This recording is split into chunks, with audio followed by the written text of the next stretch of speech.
प्यारे दोस्तों, आज हम आपको वाकया सुनाने वाले हैं। एक फकीर और शहजादी की शादी का, और बादशाह जानवर कैसे बन गया। इस वाक्य को मुकम्मल जानने के लिए हमारे साथ आखिर तक रहिएगा। नाजरीन, एक दफ़ा का जिक्र है कि एक बहुत ही खूबसूरत गांव था। उस गांव में एक बादशाह रहता था। उसकी एक खूबसूरत सी बेटी थी। बाप अपनी बेटी से बहुत ज्यादा मोहब्बत करता था। जब उसकी बेटी शादी के लायक हो गई तो उसके रिश्ते दूसरे राजाओं के पास से आने लगे। वह अपनी बेटी की शादी करने के लिए लड़कों से मुलाकात भी कर रहा था, लेकिन अब तक उसे कोई भी अपनी बेटी के काबिल नहीं मिला। एक दिन उस गांव में एक मांगने वाला फकीर आया, जिनकी उम्र तकरीबन 80 साल थी। वह बादशाह से कहने लगा कि मैं आपकी बेटी से शादी करना चाहता हूं। यह सुनते ही बादशाह को बहुत ज्यादा गुस्सा आया। उसने कहा कि तुम्हारी हिम्मत कैसे हुई? तुम्हारी इतनी औकात कि तुम मेरी बेटी के बारे में सोचो। उसने अपने आदमियों से कहा कि फौरन इसकी गर्दन उड़ा दो। उसने जुर्रत कैसे की कि मेरी बेटी को अपनी बीवी बनाने के बारे में सोचने की भी फकीर को गिरफ्तार कर लिया गया। उसे ले जाकर कैद खाने में डाल दिया गया। उस फकीर ने कहा कि आप मेरी बात को समझने की कोशिश करें। मैं आपकी बेटी से शादी करना चाहता हूं, लेकिन इसके पीछे एक बहुत बड़ी वजह है। लेकिन बादशाह कहने लगा कि मैं अब एक ही बात सुनना नहीं चाहता। बादशाह ने फौरन उसको कहा कि इसको ले जाओ और कैद खाने में डाल दो। उस फकीर को कैद खाने में कोड़े मारे जा रहे थे। जब ये खबर राजकुमारी तक पहुंची तो उसने अपने बाप से कहा कि ये आप क्या कर रहे हैं? किसी बुजुर्ग के साथ ऐसा करना अच्छी बात नहीं। उसने कहा कि तुम बीच में मत पड़ो। वह राजकुमारी फकीरों की बहुत ज्यादा इज्जत करती थी, बहुत नेक थी। उसने कहा कि जो भी हो, मैं इस बात को पसंद नहीं करती कि इस मुल्क का राजा इस तरह से किसी बूढ़े इंसान पर जुल्म करें। राजा ने कहा कि तुम्हारी बात को मैं मान लूंगा, अब यहां से जाओ। वह वहां से जा चुकी थी, लेकिन शहजादी को यह नहीं पता था कि वह उसकी शादी का पैगाम लेकर यहां आया था। जब राजकुमारी को इस बारे में मालूम हुआ तो यह फकीर मेरे लिए शादी का पैगाम लेकर आए थे। तो अपने बाप के पास फिर आई और कहने लगी, क्या इस फकीर ने मुझसे शादी करने के लिए कहा था? बादशाह ने सबको मना कर दिया था कि मेरी बेटी को इस बारे में पता न चले, क्योंकि वह बहुत जिद्दी है और जो फैसला करती है डंके की चोट पर करके रहती है। अब जब बादशाह को पता चला कि मेरी बेटी को सच्चाई मालूम हो गई है तो वह गुस्से से आकर कहने लगा कि मेरी एकलौती बेटी, मेरी लाडली बेटी से इस बूढ़े ने शादी करने के बारे में सोचा भी कैसे? बेटी बहुत समझदार थी, बाप के सामने उस वक्त खामोश रही। लेकिन उसने दिल में सोचा कि अगर वह फकीर मुझसे शादी करना चाहता है तो उसके पीछे कोई ना कोई बात जरूर होगी। वह उसी फकीर से मुलाकात करने के लिए कैद खाने में गई। फकीर से कहने लगी कि आप मुझसे शादी क्यों करना चाहते हैं? फकीर ने कहा कि जब तुम मुझसे शादी करोगी तो उसके बाद तुम्हें खुद ही पता चल जाएगा मैंने तुमसे शादी क्यों की। वह कहने लगी कि ठीक है, मैं आपसे शादी करने के लिए तैयार हूं। यह खबर पूरे मुल्क में आग की तरह फैल चुकी थी। लोग तरह तरह की बातें कर रहे थे कि शहजादी उस बूढ़े फकीर से शादी करना चाहती है और वह खुद इस पर राजी भी है। बादशाह ने अपनी बेटी को लाख समझाने की कोशिश की तो उसने जवाब दे दिया, आपने मुझे बड़े नाजों से पाला है, मेरी हर ख्वाहिश को आपने पूरा किया। अब जब मामला शादी का है, जब मुझे शादी करनी है तो मैं उसी से शादी करूंगी जिससे मेरा दिल चाहेगा। लेकिन बादशाह मानने को तैयार नहीं था। उसकी इकलौती शहजादी थी, एक फकीर के साथ शादी रचा दी। बादशाह अपनी बेटी की जिद की वजह से बहुत ज्यादा परेशान था कि वह कैसे अपनी बेटी की शादी एक फकीर के साथ कर दे। वह बोली कि मैं शादी करूंगी तो उसी से करूंगी। मैंने उनकी आंखों में सच्चाई देखी है जो आज तक मैंने किसी की आंखों में नहीं देखी। बेटी के कहने पर बादशाह को आखिरकार मानना पड़ा। उसने खुद पूरी सल्तनत में ऐलान कर दिया, हमारी बेटी की शादी हो रही है, लेकिन यह शादी बहुत ही सादगी के साथ होगी। सिर्फ निकाह होगा और मेरी बेटी आज के बाद महल में नहीं रहेगी, बल्कि उसकी झोपड़ी में जाकर उसके साथ ही रहेगी जिससे वह शादी कर रही है। बादशाह बहुत गुस्से में था, क्योंकि वह नहीं चाहता था कि उसकी बेटी की शादी उस फकीर से हो। वह अपनी मनमानी कर रही थी, इसलिए उसने अपनी बेटी को सजा देनी चाहिए कि जब सब कुछ ऐशो आराम छोड़कर उस फकीर के साथ झोपड़ी में शहजादी को रहना पड़ेगा, तो उसे इससे बड़ी सजा आखिर शहजादी के लिए क्या हो सकती है। बादशाह का हुक्म तो लोगों के लिए बहुत अनोखा था, लेकिन सबसे ज्यादा हैरान गोइथोंग फर के साथ झोपड़ी में रहने के लिए तैयार हूं। जब मैं शादी कर रही हूं तो फिर जहां मेरा शौहर रहेगा मैं भी वहीं रहूंगी। ये एक अनोखी दास्तान थी जो किसी के समझ में नहीं आ रही थी। एक नौजवान शहजादी एक बूढ़े फकीर से शादी क्यों करना चाहती है? बहरहाल शादी हो गई। बादशाह के हुक्म पर फकीर के साथ शहजादी चली गई। फकीर का घर बस एक दरख्त के नीचे छोटी सी झोपड़ी थी। फकीर वहां पहुंचकर अपनी बीवी से कहने लगा, यह मेरा छोटा सा आशियाना है। तुमने अब यहीं रहना है। तुमने बगैर वजह जाने मुझसे शादी कर ली। तुम बहुत अच्छी सोच की मालिक हो। मैं तुम्हारी इस बात का बहुत ज्यादा शुक्रिया अदा करता हूँ। लेकिन मेरे पास ऐसा कुछ नहीं कि दिन भर मैं भूखा रहता हूँ। रात को इबादत करता हूँ। जब कभी कहीं से मिल जाता है तो खा लेता हूँ। क्या तुम मेरे साथ इस हाल में रह लोगी? शहजादी कहने लगी कि अगर आपसे मैंने शादी की है तो इसका मतलब यही है ना कि आप जिस हाल में मुझे रखेंगे मुझे उसी हाल में रहना होगा। फकीर बोला कि मैंने तुमसे शादी की है। इसके पीछे दो बड़े राज हैं। लेकिन तुमने मुझसे शादी क्यों की? उसने कहा कि मैंने अल्लाह की बारगाह में दुआ की थी, अगर मेरी जिंदगी में कोई नेक इंसान आएगा तो मैं उसी को अपना शौहर कबूल करूंगी, चाहे वह किसी सल्तनत का राजकुमार हो या कोई दरवेश हो। उस दिन आप हमारे लिए यहाँ आए, मैं अपनी दुआ को अपनी आंखों से कबूल होता देख रही थी और मैं आपसे शादी के लिए राजी हो गई। इसीलिए मेरे अब्बा जान भी आज मुझसे नाराज हैं, पर मैंने अल्लाह ताला को हाजिर और नाजिर जानकर इस रिश्ते को कबूल किया। फिर जो भी हो जाएगा आपके साथ रहना पसंद करूंगी। वह इतनी सब्र करने वाली थी कि वह फकीर ऐसी बीवी को पाकर बहुत ज्यादा खुश था और दोनों दिन भर के भूखे रहते, रात भर अल्लाह की इबादत करते। फकीर किसी मकसद के बगैर कोई काम नहीं करते। शहजादी अच्छी तरह इस बात को समझ चुकी थी। वह शाही महल छोड़कर आई थी, शाही गुजर बसर छोड़कर फकीरी की जिंदगी अपनाकर अल्लाह का शुक्र अदा कर रही थी। वह फकीर अपनी बीवी को इस हाल में देखकर अल्लाह ताला का बहुत ज्यादा शुक्रिया अदा करता, उसके लिए हमेशा दुआ करते रहता। एक दिन वह फकीर किसी काम के लिए जंगल से बाहर गए। वहां पर शहजादी से मुलाकात करने के लिए एक अनजान आदमी आ गया। वह दरअसल उसके बाप की तरफ से भेजा गया एक नौकर था। उसने कहा कि आपके अब्बा जान आपको बहुत ज्यादा याद करते हैं और कहते हैं कि हमारी शहजादी खुश है कि नहीं, उस फकीर के साथ किस हाल में है।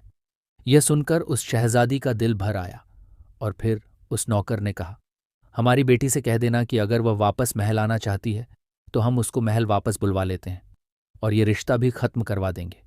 शहजादी ने कहा, लगता है मेरे बाप ने मुझे पहचाना नहीं। मैं उनके साथ बहुत ज्यादा खुश हूं और अल्लाह ताला की रजा पर मैं बहुत राजी हूं। वह मेरे शौहर है और मैं उनसे बहुत ज्यादा खुश हूं। उस नौकर ने कहा कि आपके बाप ने आपके लिए एक बहुत बड़ा मोती भिजवाया है।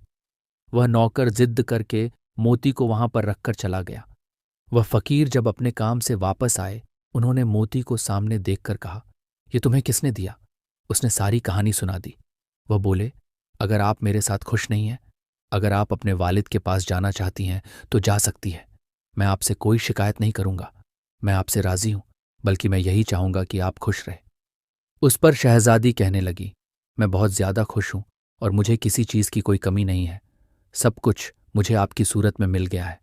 आप क्या चाहते हैं ये मुझे नहीं पता, बस मैं अल्लाह की रज़ा के लिए यहाँ पर आपके साथ खुश हूँ। और जहाँ तक बात है इस मोती की, तो इस मोती को मैं रखना नहीं चाहती। यह तो वह नौकर मेरे पास जबरदस्ती रखकर चला गया था। वह फकीर बोले कि आपको इससे कोई लगाव नहीं, आपके वालिद ने आपके लिए भेजा है। वह कहने लगी कि मुझे हर उस चीज से लगाव है जो अल्लाह की तरफ से मुझे मिली है, वरना मुझे जो कुछ मिला है मुझे कुछ नहीं चाहिए। बस यह कहने की देर थी कि वह मोती वहां से गायब हो गया। ये देखकर वह फकीर मुस्कुराए। आपने अपनी बीवी को यह बात नहीं बताई थी कि यह सब क्या हुआ है। आपने कहा कि तुम एक नेक और पारसा औरत हो। ये मोती जहां से आया था उसी जगह वापस चला गया। एक सादा औरत अपने शौहर के साथ प्यार से रहती। उम्र का इतना फर्क था, तब भी उसको सकून था, जिसने हमेशा शाही जिंदगी देखी। सिर्फ 2 खजूरों पर आज गुजारा कर रही थी। ये बहुत ही बड़ी बात थी। कभी कभी तो खजूर भी खाने को नहीं मिलती थी। एक रात वह फकीर इबादत कर रहे थे कि उनको किसी के आने की आहट सुनाई दी गई। फकीर ने देखा तो एक आदमी अपने सर पर बड़ा सा थाल लेकर चला आ रहा है।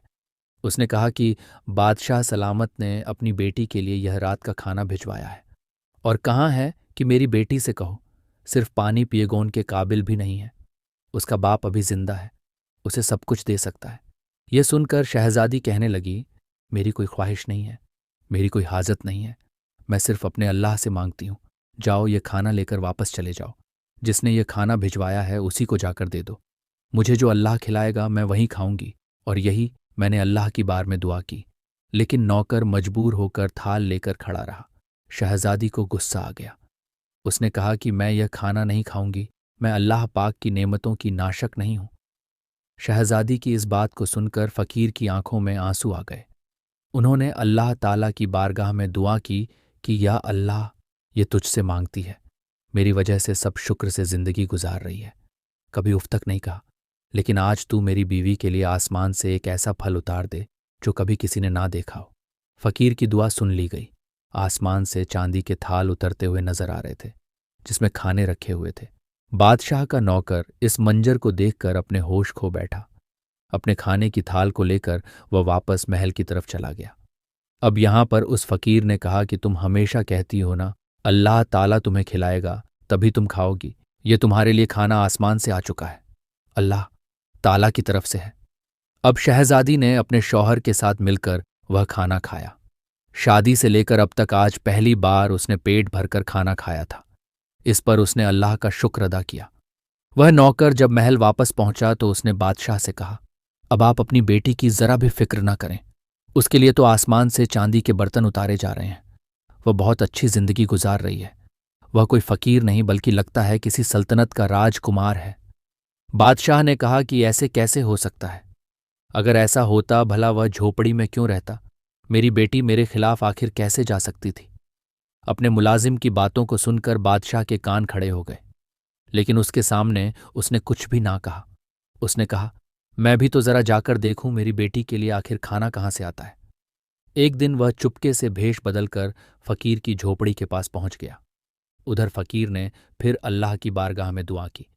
बादशाह ने खुद अपनी आंखों से देखा कि आसमान से थाल उतरता हुआ आ रहा था और उसमें ऐसा खाना था जो आज तक किसी ने नहीं खाया ही बादशाह के शाही महल में कभी ऐसा खाना बना था। यह सब देखकर उसका खून खोलने लगा। वह अपने महल में वापस आ गया और दाएं बाएं टहलने लगा।